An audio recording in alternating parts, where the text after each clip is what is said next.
All right. Good afternoon. Good morning. My name is Erin Myers. I am the Director of Environment, Climate Change, and Emergency Management for the Métis National Council.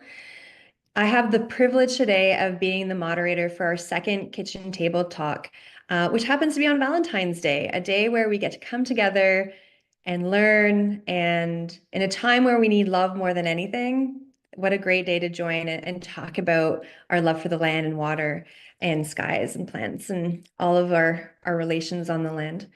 Um, Before we get into things, I just wanted to let everybody know just some housekeeping rules or just some information around housekeeping is that viewers can select their language interpretation preference from the drop-down menu just above the video at the top left. You can choose from no interpretation or English slash ASL or French slash LSQ.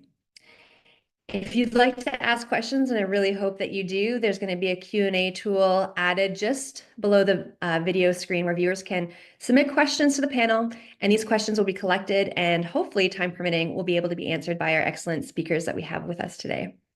Viewers can also choose their preferred language for this tool from the person/profile icon at the top right corner of the blue menu and select My Profile and then your language. And as we start, we always want to start in a good way today. And I just want to introduce Grandmother Kathy, who's going to open and do an opening prayer for us today. Thank you, Erin. My name is Kathy Boston. I am from, oh my goodness, I'm tired today. So let me get this introduction started again. Good day, everyone. My name is Kathy Boston. I was born over 900 moons ago in Fort McMurray, Alberta. I come from a lineage of Savard, Desjardins, Cardinal, Logans, Powder, Lapoudre, and it goes on and on. So I have been married for over 30 years. We have 5 daughters, 9 grandchildren, and I've been doing work with the Métis National Council for a couple of years now, and I am so proud of all the work that this council has been doing over the years on a global as well as within our own country. And if I don't get into this prayer right now, I'm going to ramble. So let us offer prayers to our sacred grandmothers. Sacred grandmothers from the north, the east, the south, and the west, with humble hearts we offer you our prayers today. We are grateful for the guidance and wisdom of our sacred grandmothers, for Grandmother Moon as she guides our waters and gives strength and energy to woman. We give thanks for our grandfather Sun as he provides light, warmth, and growth to all of creation. And we are thankful for Mother Earth and her daily gifts, the air that we breathe, the waters that give us life, the lands upon which we live, the plants that heal us, and the plants that provide nutrition for us. We are blessed for the connection we have with our natural family and are honored to share this earth with our air, land, and water friends. Let us be thankful for our families, our friends, our communities, and the animal friends we share our homes with. Sacred grandmothers, we ask for your blessings and your wisdom today and guide us in a good way to move today's agenda forward with kindness and respect for each other's views and opinions. We ask you to guide us with honesty and open minds as we advocate for the protection of our natural family. Today, let us hold in our thoughts and prayers the Vancouver Island marmot. The Vancouver Island marmot is Canada's most endangered Indigenous mammal and one of the rarest mammals in the world. Conservation, breeding, and reintroduction programs have given this species a fighting chance. Still, it continues to teeter on the brink of extinction. May our sacred grandmothers surround the Vancouver Island marmot with love and protection, and let us pray their population continues to grow and they have good health. In the spirit of our sacred grandmothers, Hi, Marcy, Miigwech, thank you for hearing our prayers today. The end. Thank you so much, Grandmother. We really appreciate you being here. And it's always just an honor for you to start us off in a good way. So thank you very much for being here. As mentioned, my name is Erin Myers. I'm the Director of Environment, Climate Change, and Emergency Management with the Métis National Council. I've been with the Métis National Council for over 5.5 years, and it's been a real honor for me to do so and be an ally and advocate for the Métis Nation. Presently, I'm living and raising my two beautiful boys on unceded, unsurrendered Algonquin territory just west of Ottawa. And it's a real honor for me to be here with all of you today. For several years, the Métis National Council and Parks Canada have collaborated to nurture strong relationships together by maintaining a collaborative partnership at the national level. In 2022, the MNC hosted a virtual gathering where our governing members provided valuable insights into the MNC and Parks Canada and how we can improve our working relationship together and how we can extend those bridges, that kinship, that partnership, so that we can achieve the values of protecting and stewarding lands and waters in a good way. One of the key recommendations from the gathering was for the MNC to work with Parks Canada to ensure that staff had educational opportunities to learn more about the Métis Nation, including stories from the land and the cultural ties to that land and water. The concept of the kitchen table talk is inspired by teachings from knowledge keeper Sharon Morin and others, who taught us that the kitchen table is a central discussion forum for Métis families and communities. I know that in my home, whenever we gather, we always end up in the kitchen chit-chatting and telling stories and eating good food. And so it's really appropriate that, you know, in order to share space, in order to learn from one another, sitting around the kitchen table is one of the best places to do that. We began this series in 2023, and I hope some of that you were able to be a part of the first kitchen table talk, which, and if you weren't, it's available on our YouTube page, on our MNC YouTube channel. And we're very excited to be hosting the second one because we heard the first one went really well. And I just want to take this opportunity to recognize Kelsey Scarfone, who's my lead on conservation and who holds that relationship of building strong alliances with Parks Canada and who couldn't be here today. So I'm kind of stepping into those big, beautiful shoes of hers. And I hope I can do her proud in this space because this is kind of her vision with our knowledge keepers' visions to be able to have these conversations. And of course, it's Valentine's Day. And in a time where we need much love and compassion and humanity as possible, what better time to talk about our love for the land, the water, the air, the plants, the medicines, and the Métis Nation, and how the Métis Nation is working diligently to be good stewards of those lands, those waters, and to build kinship with the four-legged, those that swim, and those that are all around us in the ecosystems that we share. So we are really excited about having this dialogue today. We're really excited about hosting this dialogue on Valentine's Day. And we all know that Valentine's Day is every day. You know, it's not just today, but I think recognizing that to love one another and to love the land around us is only going to get us into better places. And I'm wearing these strawberry earrings today from an incredible beater out in Saskatchewan because the strawberry is the heartberry. And it's a good reminder of the work that we have to do together in partnership and the love that we have to have for one another to be able to work in that partnership. So happy to be here and co-hosting with Parks Canada. Really happy that you're all taking your lunch hour or your morning or your afternoon to be with us today. And with that, I'm going to get right to it and jump into it with our incredible panelists today that I have the honor of spending time with. And the panelists are going to speak for a couple of minutes after they present themselves, and then we're hoping to have some time for questions from you. So please feel open. It's a safe space, and we really want to hear from you about how we can better do this work together. And also just any question that you might have, we're really excited to be able to answer that, hopefully, for you. So like I said, I'm very lucky to have a wonderful lineup of speakers today. Grandmother Kathy Boston from Winnipeg, who opened us up in a really good way. We have Bernadine Holland from Alberta and Steve Jaws from Boateng, also known as Sault Ste. Marie. And they do have bios that we've shared on the event's website that I'm hoping that you've been able to check out. And you can see how incredible and impressive these folks are around this kitchen table today. But I would like to just allow them to introduce themselves quickly, and so you get to know them a lot better. So Grandmother Kathy, I'll pass it to you, and then over to Bernadine, and then over to you, Steve. Okay, I've told you a little bit about myself already. I'll tell you a little bit about the work that I do. I am on the committee for the Indigenous Land Stewardship Program, or Circle, I'm sorry. And I'm also on the National Advisory Council of Canada, representing the Métis National Council for the Knowledge Circle for Indigenous Inclusion, and also the old one on the Strawberry Moon Table.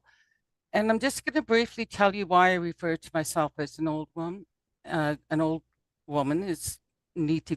Sorry, I can't talk today. But anyway, the lesson I'm going to tell you is that many moons ago, our people were not called elders. Elders came in many forms in different Christian religions, and it is a colonial word. So traditionally, we were called the old ones. And I am very, very proud to be an old woman because not a lot of people get to this point, right? So, what else can I tell you? I guess we'll just make that short because I'm still kind of tired. And I hope you enjoyed that little lesson. Thank you. Thanks so much, Grandmother. And just so folks know, Grandmother just came back from Ottawa. We hosted a global summit the last 2 days here in Ottawa. So she got home very late last night. And don't worry about it, Grandmother Kathy. Anything you have to share is great insight and inspiration for all of us. So just thanks for being here. Over to you, Bernadine, for your introduction. Well, Tansy Kyo, wow, merci. Hello, everyone, and thank you. I am very honored to be here today. I'm also grateful to be joining you from Calgary, also known as Mohkinstsis, in the language of the Blackfoot, the place where the Elbow and the Bow Rivers meet. This is home to the folks of the Kainai, the Piikani, the Siksani, the Sika, the Amsak, Amskapi Piikani First Nations of the Blackfoot Confederacy, also the Chiniki, Bearspaw, and Goodstoney First Nations, who together form the Ayathka Nakota First Nations and the Tsuut'ina First Nations of the Great Dene Nation. This is also home, and I'm very honored to say that this is home to the Métis Otipemisiwak people of Battle River Territory. So I'm honored to come here today because this actually is kind of a full circle for me because Parks Canada holds a very special place in my heart. At the age of 16, and you can tell that's quite a while ago now, I was a participant in what was called Parks Canada's Conservation Corps. If you'll bear with me, I have a little bit of a piece that I wrote to speak today because I wanted to sort of share how that has influenced my life. So the Conservation Corps, as some of you might know, was a summer program that engaged youth from across Canada in a work, live, learn situation. It was to gain experience in many aspects of National Park Service. We worked with camp and backcountry trail maintenance crews, delivered conservation education programs with naturalists, collected data for scientists, learned skills in backcountry rescue and firefighting, and even gained insight into the Warden Service. It was an incredible experience that I believe was foundational to what my life journey would become. It profoundly influenced what I would choose for my academic studies, career path, and personal interests in wildlife, native plant species, outdoor activities, art, and music. And having spent countless weekends camping and fishing along the banks of the rivers, lakes, and streams in Alberta, Saskatchewan, and a little bit in Manitoba under the guidance of my Métis father, I know it was during those formative years that my love and respect for Aski, Mother Earth, the land, and our animal and plant relations took root. But looking back, I believe it was that glorious summer in Waterton Lakes National Park that solidified my passion for wildlife and nature conservation. As far as holding knowledge from the land, wildlife, and plants, to be honest, I cannot pinpoint when acquiring traditional Métis knowledge ended and Western science began. In truth, I don't believe it ever has ended, and I hope that it won't until the day I die. Perhaps this is traditional. For what I can say about Métis is that knowing is really about paying attention and continual learning. You've probably heard of people speak of two-eyed seeing, where looking at through two lenses, the Western view of science and the Indigenous ways of knowing. And I really respect that. But I can be honest and say that I've always kind of seen myself as what I would call a hybridized person. And I know that some people don't like that term, but I really feel that is my truth. And maybe it's because we Métis, after all, were born of two people, of Indigenous people and European people. And so What I can say is that many plants and animals I first encountered through traditional uses, I later met again in botanical studies and scientific literature. I met them again. And I would say this hybrid perspective strongly influenced my life choices. And this really kind of came home when my husband and I decided to create a naturalized backyard, where we planted only native trees and shrubs and flowering plants that many of them have traditional uses in terms of medicines and foods, but also just mostly for wildlife and for wildlife. So from this blended perspective, I would say I've always assumed the role of a student. In my experience of planting and tending this small urban forest, Mother Nature has really been my constant teacher. She has taught me the rhythms of seasons, the cycles of abundance and rest, and the succession of plant life. For example, as the trees matured, certain flowering plants like the wood lily, the firewood, ceased blooming, waiting patiently for the canopy to open again. Both vulnerability and resilience are other lessons the tiny forest has imparted on me. Because native species, although they can tolerate drought to a certain degree and climate shifts, we must remember that even they have trouble struggling against some really major events. For example, in 2020, a severe hailstorm with 80-kilometer winds and golf ball to tennis ball size hailstones devastated Northeast Calgary. And while our home sustained minimal damage, the trees bore the brunt of the storm. And we basically looked to the backyard and it looked like tossed salad with branches strewn everywhere. We did lose our beloved staghorn sumac, and it was an older tree with shallow roots. But despite its loss, the forest really did endure, and she taught us the power of adaptation and perseverance. I can say this effort has brought immense joy and inspiration, even influencing my artistic pursuits. I've witnessed firsthand how nature provides, adapts, and responds, however response may be the operative word here. For there is no doubt that the tiny forest has also served as a microcosm, a window into the declining bird populations. And this is a trend that has become especially noticeable in the last 5 years. Creating this forest has not only been a personal journey, but it has been a testament to the importance of conservation. Nature is resilient, but she needs our help. By restoring habitats, planting native species, and reducing our impact, we can support biodiversity and ensure future generations will experience the beauty and wisdom that nature has to offer. On a final note of introduction, I did want to mention that during my time as a wildlife rehabilitator, I saw the direct impact of human activities on wild animals, whether through vehicle collisions, toxins, habitat destruction, or well-meaning people that have kidnapped little animals thinking they were orphaned. And as a zookeeper and a wildlife researcher, which, by the way, included the Vancouver Island marmot, working with critically endangered species, I learned that the key to survival is not just conservation efforts after species have already ended up on endangered species lists, but really the key to preservation and restoration is restoring the natural habitats. This will help to prevent species from ending up endangered to begin with. As a person said to hold knowledge, I can say my journey, my collected life knowledge from childhood adventures in the wilderness with my Métis father to academic adventures and attaining my BSc and MSc degrees.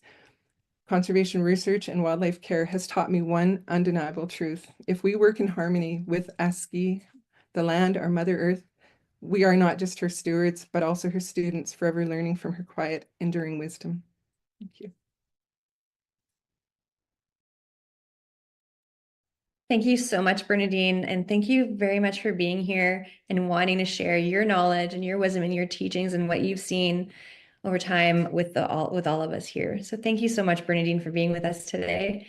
Now I'm going to pass it over to Steve. Over to you to introduce yourself. Okay. Bonjour, Anine, Nishka Chatwa, Mangan Endamat, Wabsque Mangan Doben, Wasakwa de Anishinaabe, Bawating. Good afternoon, everyone. I introduced myself in one of our original languages, the Ojibwe language, and what I said was my spirit name is Sacred Wolf, and I'm of the White Wolf clan.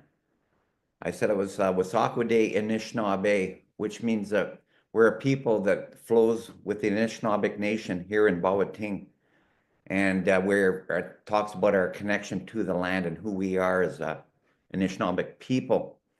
Bawating is the territory I'm from, also known as Sault Ste. Marie. We refer to Bawating as the heart of Turtle Island. So if you look at, you know, like a map of North America, right where the Great Lakes meet is where I'm from, but we call that the heart of Turtle Island right there. It's a very, very sacred place where we live here. So it's an honor for me to be born and live here. I also want to thank Grandma Kathy for that beautiful opening prayer. Her words were beautiful. They come from the Spirit. And what a great way to start this afternoon is with a prayer. Miigwech, Grandma Kathy. A little bit about myself personally. I'm a retired police officer. I was in the Ontario Provincial Police for 31 years, retiring in Sault Ste. Marie. During my time in the Ontario Provincial Police, I was a detective when I retired, but I also was a member of the Aboriginal Relations team.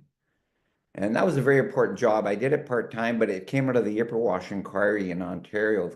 And one of the recommendations was that the Ontario Provincial Police set up an Aboriginal Relations team. So what we mediated, usually with First Nations and protests, and we would go in, you know, to speak with the people involved.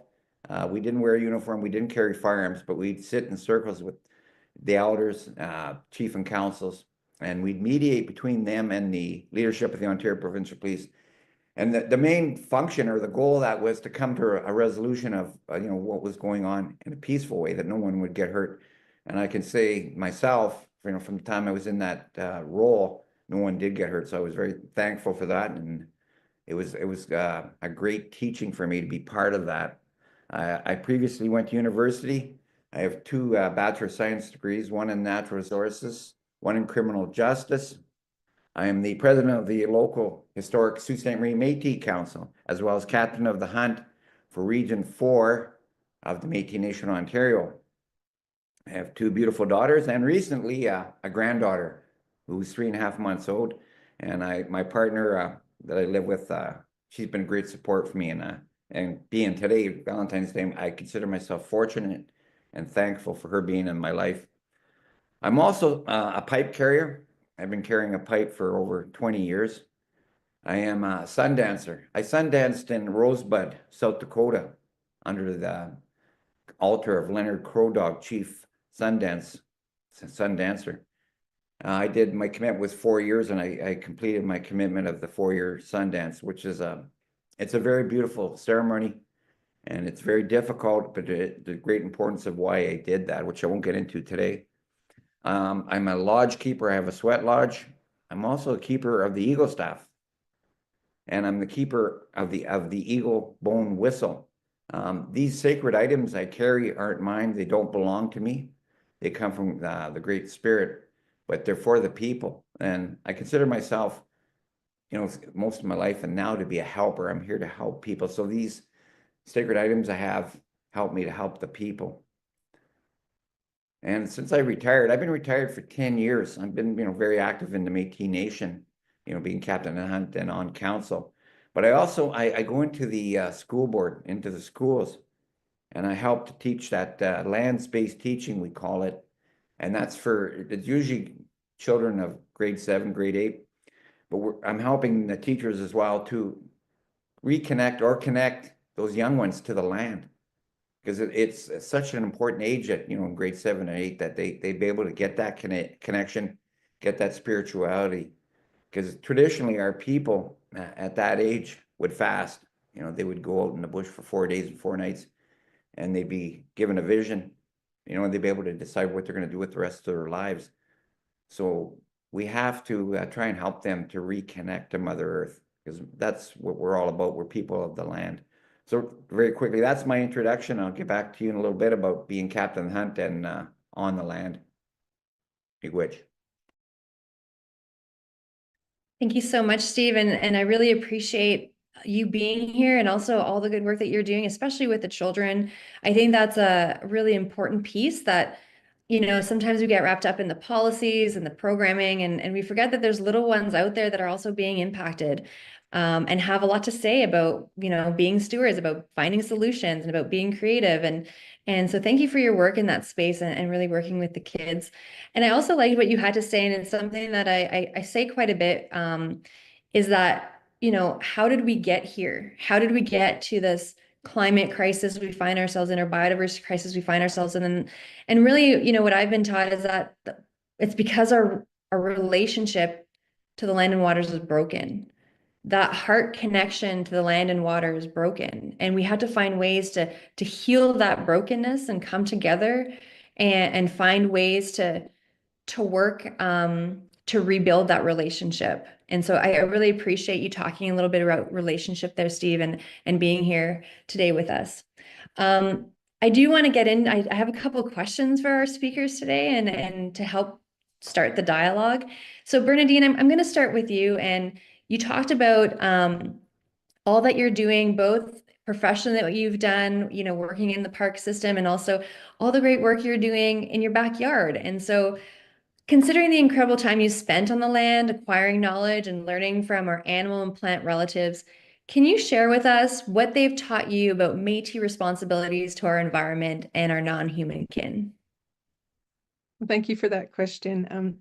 Oops. Oh, I thought I was muted, sorry.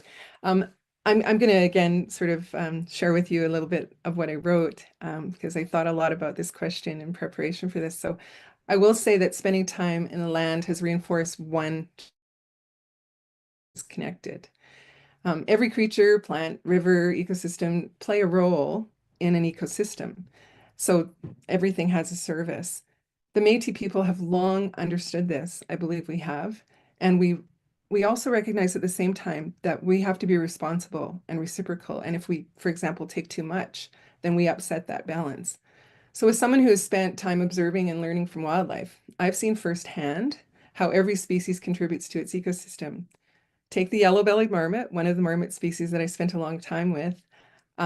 These burrowing squirrels are not only food for predators, they are also animals that aerate the soil, they disperse seeds, they help shape the landscape. Their tunnels provide shelter for other wildlife, from rattlesnakes to pack rats. They're in certain ways the prairie's tiny farmers. And as you know, I've learned we really have a lot in common with creatures of Mother Earth. So they have individual personalities. Some of them are a little bit, you know, more aggressive, others are less aggressive, and all these things kind of balance out. I could go into details about the science behind that and all of that, but I really think what it taught me more than anything is how very much we are similar, we're connected. And I'm just going to share a couple of quick little stories with you that I think really hit that home for me. And so spending time out in the prairie, studying the yellow-bellied marmot in southern Alberta, hours and hours, you know, looking through binoculars and watching them and making my little observations. But when I first arrived in the first year of my studies, I found that they kind of were afraid of me. And, you know, I mean, what was this big, funny looking marmot every day showing up in the field, essentially? But I did find that, you know, over time, what we would call in science is they habituated to me. I'd like to think it was more like almost a form of trust. They welcomed me into their world. And through that, I was able to learn, gain insight into things that I decided to set aside any preconceived ideas that I had prior to that time, and I just let them teach me. And so if I can share just even one morning where I was out, I would park my car sometimes along a road, which was next to the marmot colony, and I was sitting there watching, and I saw all of a sudden everybody started alarm calling. Marmots will alarm call to tell each other that there's a, be afraid, be very afraid. And so all of a sudden a little juvenile, a little marmot pup came running across to where I was and just went right under my feet and just waited there. And I'm scanning and looking around, and sure enough, there was a coyote walking across, so it was really interesting because I thought, wow, is that ever strange? They sort of, allowed me to be part of their little world. And I can tell of another time too, and this is the one that I get a lot of humor out of this one, but another time, or actually more than once, I'd be sitting watching the marmots, and again, this alarm calling would happen. And so, usually there'd be a few that would run down below into their burrows right away. And then there'd be one or two of the more altruistic ones that would be standing there just kind of still beaking away, alarm calling. And honestly, I'm not kidding, but it felt like they were looking across at me and saying like, hey, stupid, like, don't you see this predator? And I'd be looking and looking, and in a couple occasions I wouldn't see anything. And I'm thinking, what is going on here? And honestly, it was as though somehow they conferred to me, look up, stupid.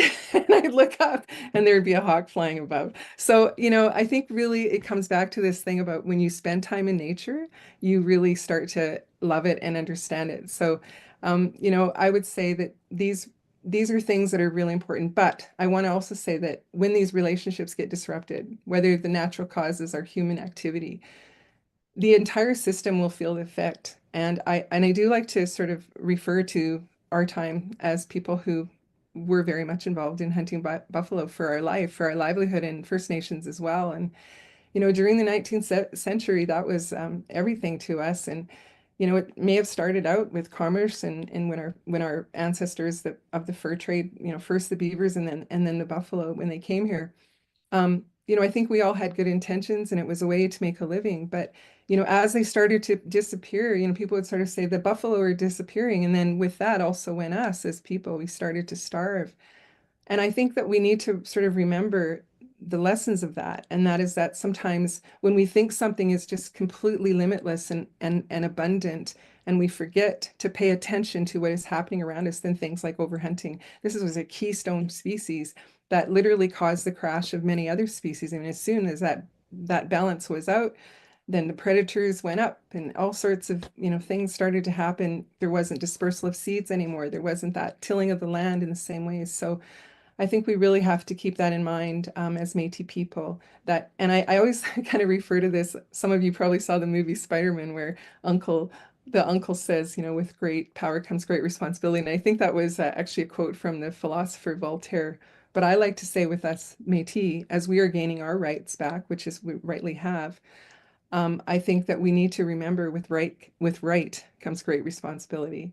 So in speaking to Parks Canada staff here today, and working with Métis people, I think this really offers an opportunity to blend our knowledge with scientific conservation efforts. You know, we do have, many of us have deep-rooted skills in spending time in the outdoors. We're good trackers, we're good observers. You know, we have a history of being people. So I would argue that maybe we need to be utilized more. And I love these partnerships. With respect to these traditional practices, we must also at the same time keep in mind that we're living in a whole different context than we did 150 to 200 years ago. And so with that, we have to be very mindful of what is happening. And, you know, when I think about Alberta, for example, the horrible forest fires that we've been experiencing, for example, what happened in Jasper. And, you know, our Métis people used to live in Jasper before it became a national park. And one of the things that we used to do a lot of was collecting firewood, which helped to keep that fire load down.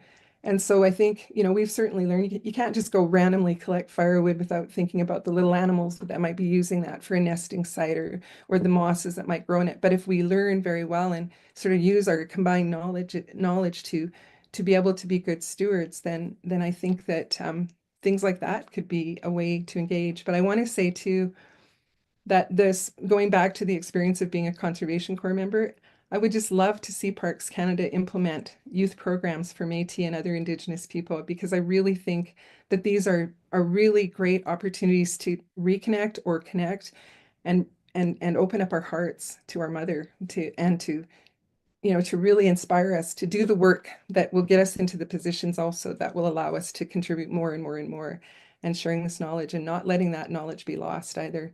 So, I mean, you know, I think there's lots to learn about sustainable practices. And so, yeah, I think Parks Canada partnerships are a beautiful way to start that. So that's about what I have to say.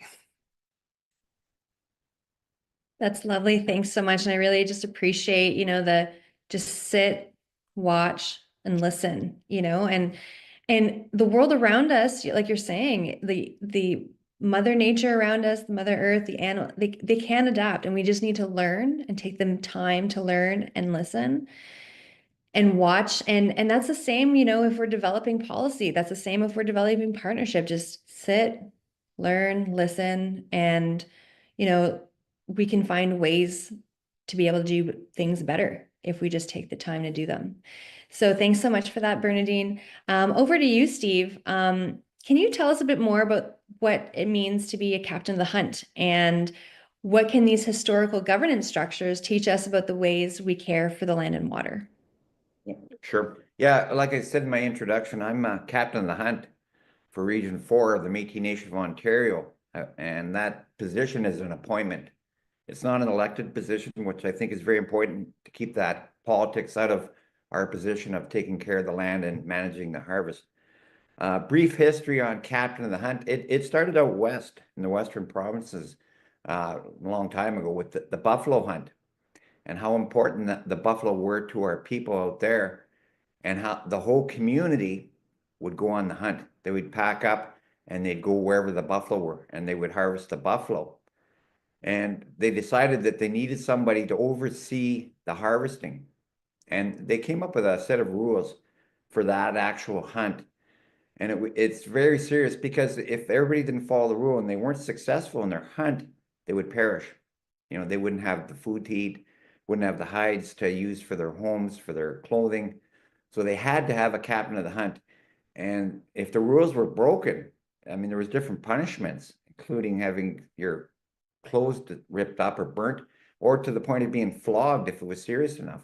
And that's how important it was to keep everybody together as a community to harvest the buffalo and stay alive and do that every year. So that's where the captain of the hunt position came. Gabriel Dumont, who's one of a famous Métis, he stood up for the Métis people back during the war there with Louis Riel. And Gabriel Dumont was a captain of the hunt, and he's also a very spiritual man. He carried a pipe as well. So in Ontario, we had buffalo, I guess, a long time ago, but presently there are no buffalo, but we still have a harvest of moose, deer, and many other forms of our relations here in Ontario. So I was appointed a captain hunt 7 years ago, and a lot of duties go with that position. I oversee the harvesting in our region, our communities. I sign harvesting applications for harvest cards.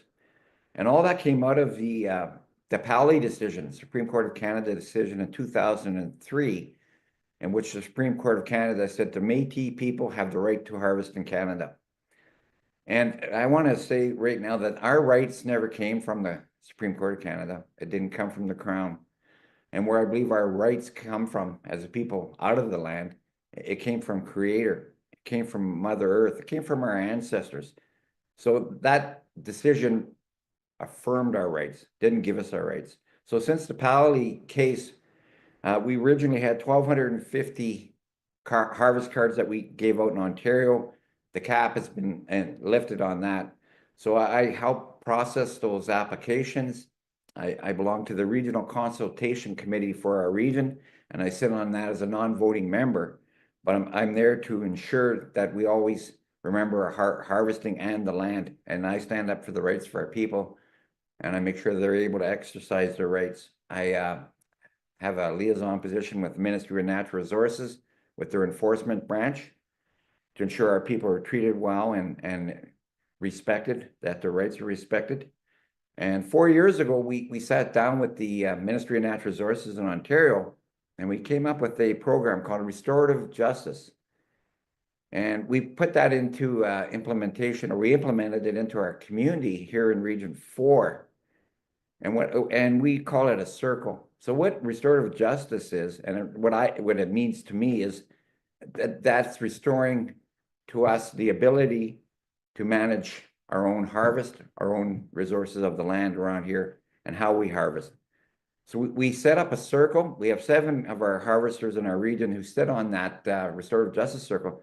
So what happens is, if the MNR, Ministry of Natural Resources Enforcement, are investigating one of our harvesters, they will be given the option as to whether go into the Crown system, go to court, or they can come into our restorative justice circle. Our rights are not an individual right, it's a communal right. It's the rights of our community. So if something happens and one of our harvesters does something, it could hurt our community. We bring them into our circle if they choose that way. And our circle has 7 people in it.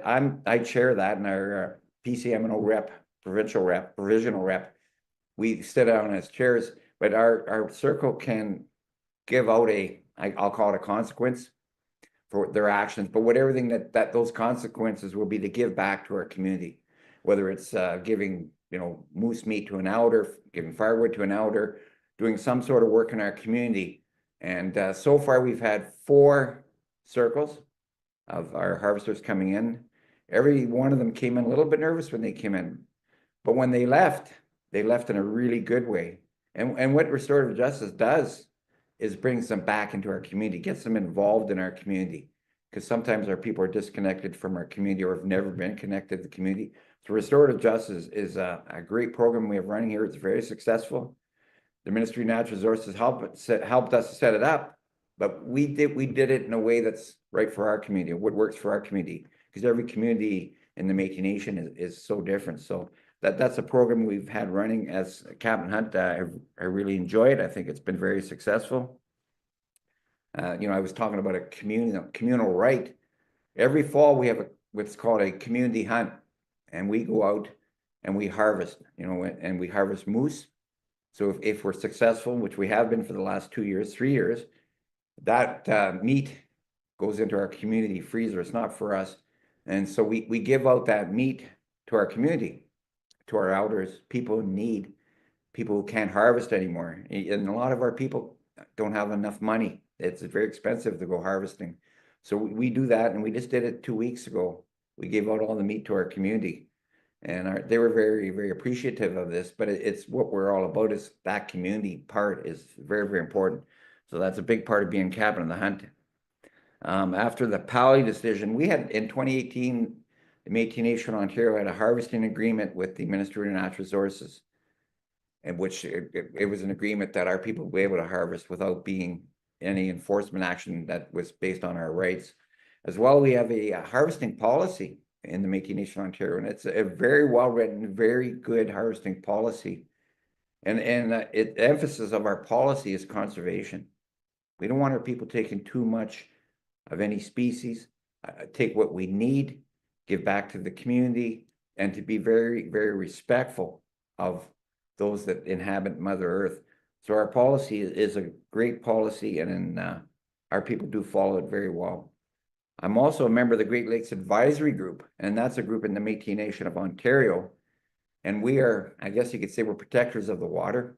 It's all about the water in the Great Lakes, and we meet bi-weekly to discuss issues about the water, how we're going to protect the water and keep the water healthy. As the old saying is, water is life. It's so important. The water is so important.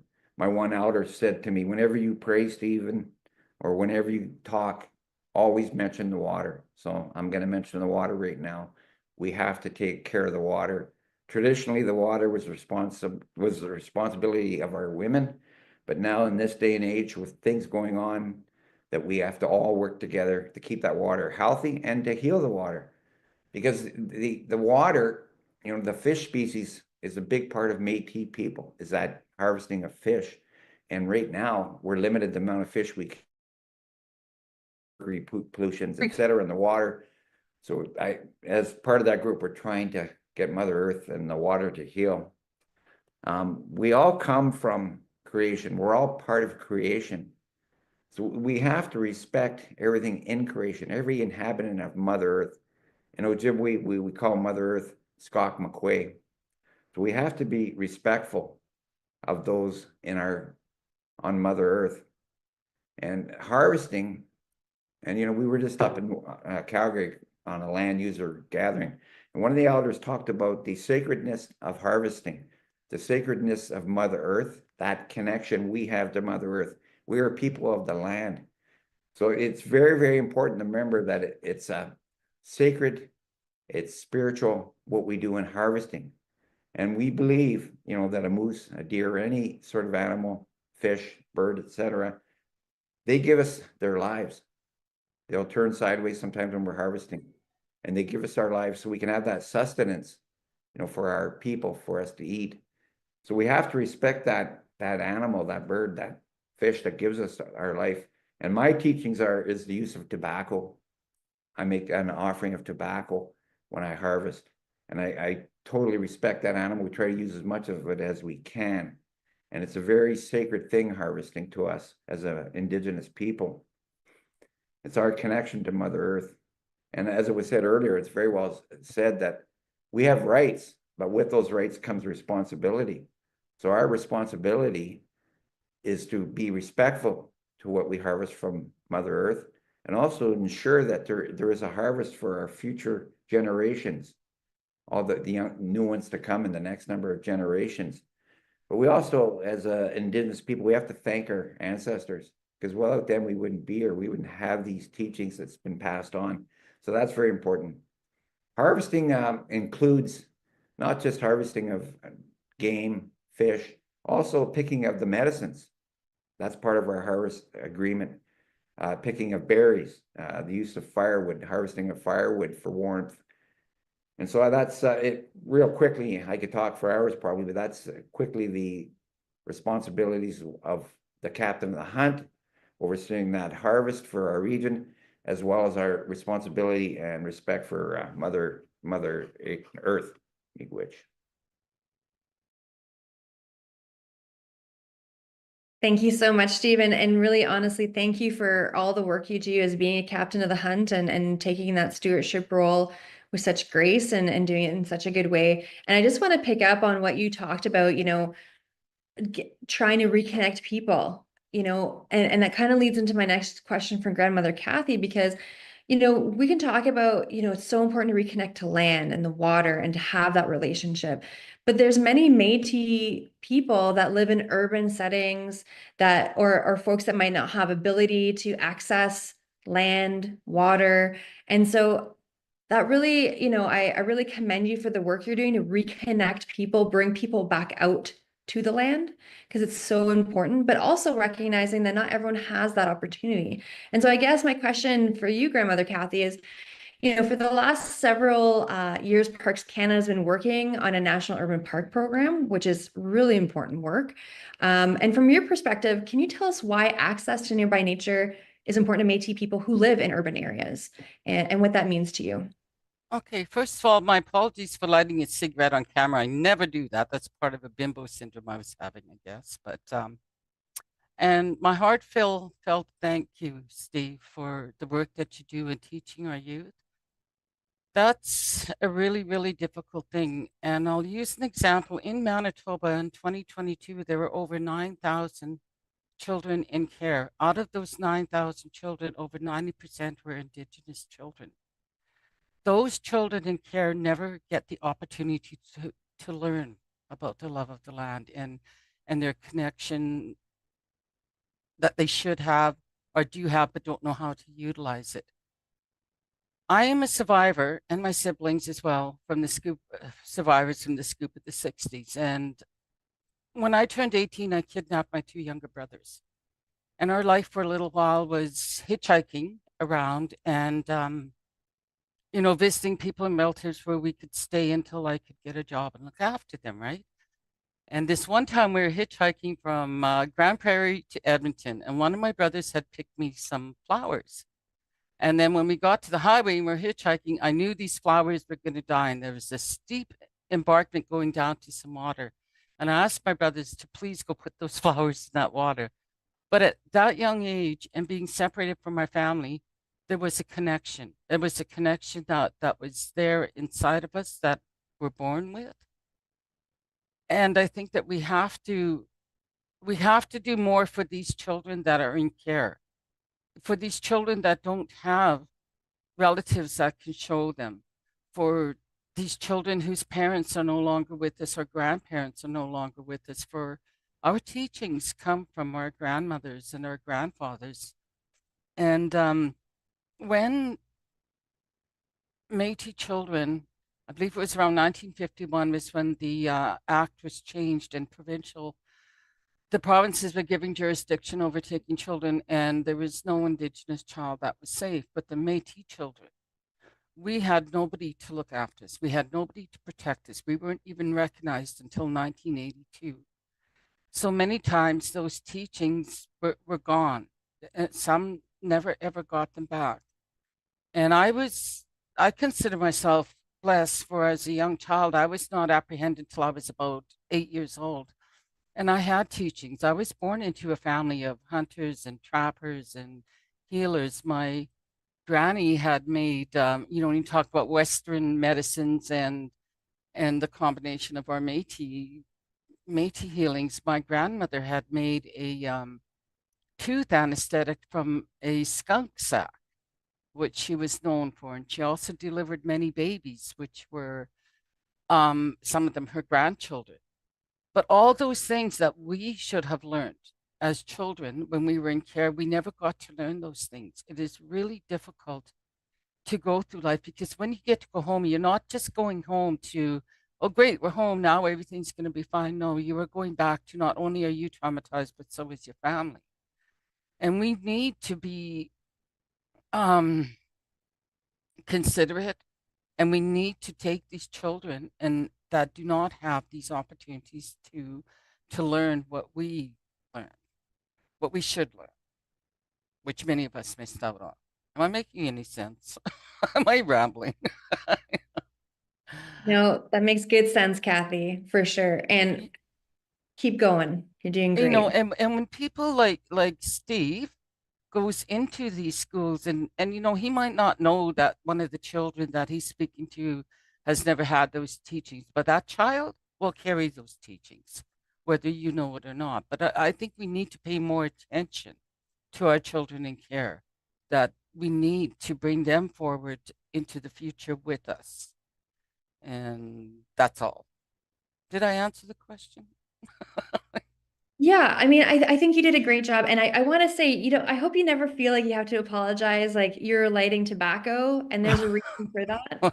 And I think that's, you know, these conversations can be heavy. And for whatever reason, that needed to happen at that time. And don't ever feel like you have to apologize. And I think it's a good reminder, like these conversations are complex.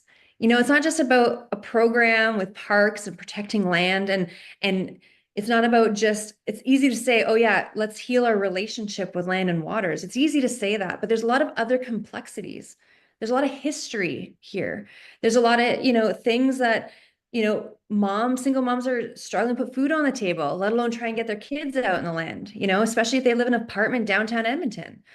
It's easy to say so many things. And it's another thing to be able to find and access and find the people to be able to guide those processes and guide that relationship, like Steve was talking about, like Bernadine was talking about. So these are complex discussions, you know, and this is why we have these kitchen table talks, is to be able to talk about, you know, these complex discussions. And you know, like we're so grateful with Parks Canada because we've been talking about urban park systems from the Métis National Council for a long time, because we need, so many Métis people are living in urban parks, so many young people are moving to moving to urban settings and don't have access to a national park, you know, and some of them being very remote, you know, or don't have access to spaces where they can hunt and gather and spend time with the medicine. So like the urban park systems, a program within Parks Canada, we're really excited about and being able to partner with at the national level, because there is a need, you know, and like you're saying, like there's multiple layers here. And, you know, talking about getting kids in care who need to go and maybe play in the water and on the land and play and pick berries, like that's so critical. And how do we get more kids in care, more, you know, folks with, you know, mobility issues out on the land, and to be able to feel it and to be able to connect to it in a spiritual, emotional, physical way. So I think you did answer the question in a really good way, Kathy. Thank you. Thank you. So we have about 6 minutes left, and I would just really like to open it up to our Parks Canada friends around the table here to any questions that you might have. And please put them in the chat, and I'd happy ask our incredible panelists here today. And maybe while you're doing that, you know, we did receive one question for the panelists, which is really exciting. And hopefully this starts off the ball rolling for our other guests here today to ask a question. But the question is, in the spirit of Valentine's Day, I would love to hear any of our panelists describe an experience where they were out on the land and they felt overwhelmed with love. I think that's such a beautiful question. So, Grandmother Kathy, maybe I'll start back with you and I'll go to Steve and then Bernadine. Maybe we should start with Steve, so I can just think a minute. Sure, yeah.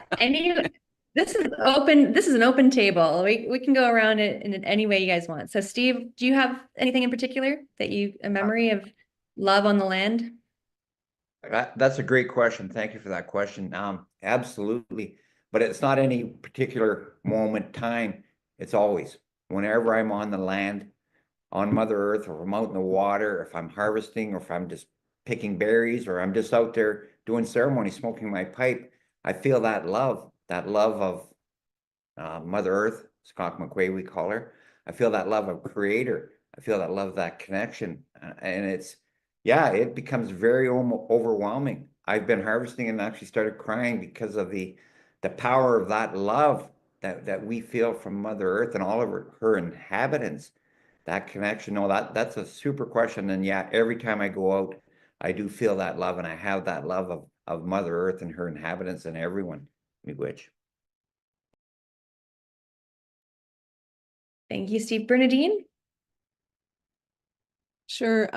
I concur with Steve. It's not, I can't, pinpointing one particular time is kind of difficult.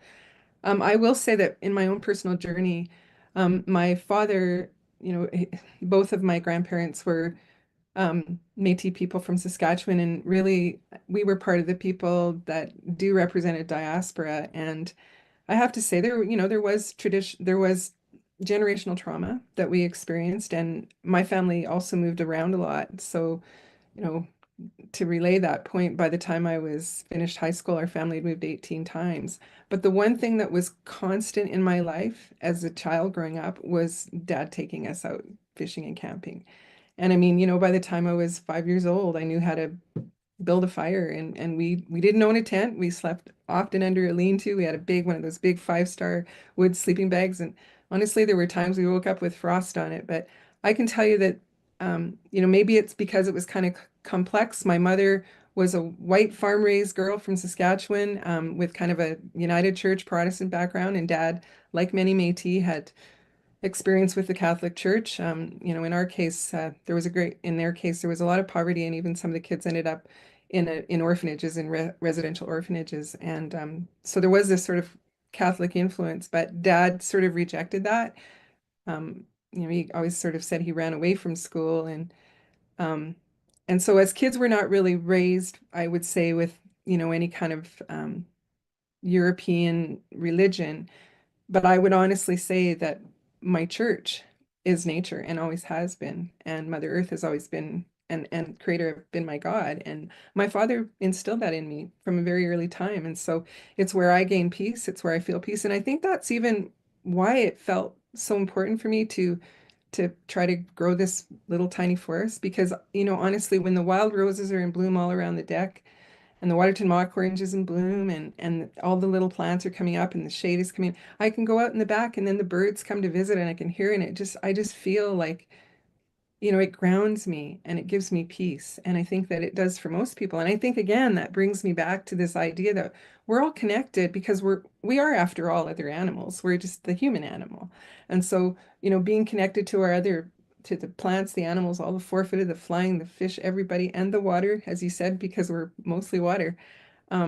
Really, that is a spiritual connection. And I think nature makes us feel connected. It also makes us feel human. And it is in itself like a bird song. You can't describe it. It's love. It's pure love. And it's ineffable love. And so that's really, I guess, all I can say is it happens quite frequently.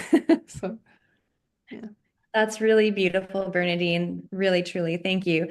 And for Grandmother Kathy, I'm going to let you think on that question. And I have one more. I know we're like counting down. It's like the clock is coming down, but I do want to answer this question. Maybe you can do 2 questions in one, Grandmother Kathy.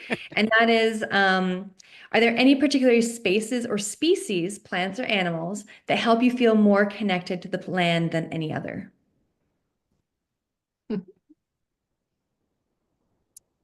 Yes, my dogs and my cats and my lizard, who she journeyed to the spirit world. But I think when you have pets, it is a connection, because they all come from, Mother Earth, and the animals that we have are rescues. So they came with a lot of issues. And like when I have a meeting, though, one has to stay with me or she'll go ballistic. And we tried to train her, but we just leave her the way that she is, because she's beautiful the way that she is, right? And I think that is a connection, because I'll just share with you briefly this story. Before I was taken into care at a young age, our family, you know, you would start, I'm sure Steve knows this and anybody else, is that at a young age, you were taught to see what you know. Like, can you be a trapper? Can you be a hunter? Are you a berry picker? Are you, you know, a healer? And the first thing, you know, my uncle had taken me out and on a dog sled, and I would not pick up the dead animals. I could not. And what I remember from that whole experience with my uncle was the smell of blood.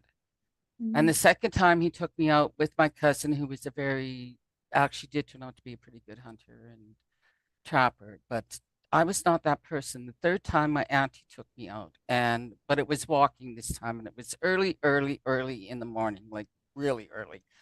And there were 3 rabbits. The third one was still alive, and I lost it. And I started yelling and screaming to, you know, let it go, fix it, whatever. And of course, she had to do what she had to do.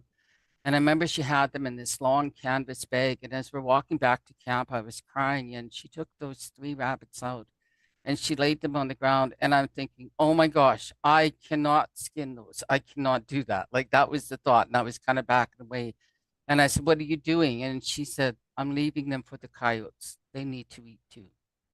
And off we went back. And she told me that she touched my heart and she said, you're soft like your mom and like your grandmother, and the world needs soft people, because that's how we all connect, is through your softness. So that's, you know, my story of how I feel our connection is, you know, is we all have different ways that we connect with Mother Earth. Some of us provide the food, some of us provide the spiritual part, some of us, you know, provide the educational part, and we all have to accept our gifts, our roles. They're gifts, you know, that we are given to be able to do that. So that's my story, and I'm sticking to it. I think that's such a beautiful way to end our kitchen table talk today. Thank you to all of you for really sharing from a really beautiful place and sharing with our Parks Canada friends. Thanks to Parks Canada for your partnership, for your allyship and advancing the needs of the Métis Nation. I'm going to leave it there, but I'm going to ask Grandmother Kathy to close us in a good way today. And thank you for the opening prayer. And again, thank you all of you for being here and for sharing with us today. It's really been a beautiful way to celebrate Valentine's Day. So thank you. So Grandmother Kathy, I leave it to you to close us in a good way. Okay, thank you. I just want to ask Steve one thing. Yeah. Did you open my present? No, it stayed at Burr later and it's gone back. So no, I did not. I'm sorry, I did. But I took it back. I never touched. I just seen when I seen you never took it back. I just had to share that. I'll wait for the surprise. Okay. Okay, let's Sacred grandmothers from all directions, we offer you prayers today with love, respect, and hope. We thank Mother Earth for her daily gifts, and we pray for the healing of our Mother Earth. We are grateful for our families, our friends, and the people we work with. Let us give thanks for the animal friends we share our homes with and our air, land, and water friends. Sacred grandmothers, we thank you for your wisdom and your guidance today. As today's discussion comes to an end, let us be grateful for the information that was shared and the relationships that were formed today. Let us continue to stay strong for each other and with each other as we continue this journey to bring health, happiness, and healing to Mother Earth and all our natural family.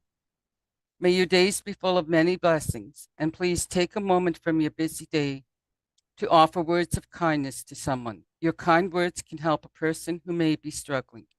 And please be kind and gentle to yourself. Stay safe, stay healthy. In the spirit of our sacred grandmothers, Hi, Marcy, Miigwech, thank you for listening to our words today. Marcy. Thank you all, and we'll see you soon, Erin and Steve. And hopefully we shall meet with everybody else one day. Yeah, Bye-bye. we'll see you soon. Thanks, everybody. Miigwech,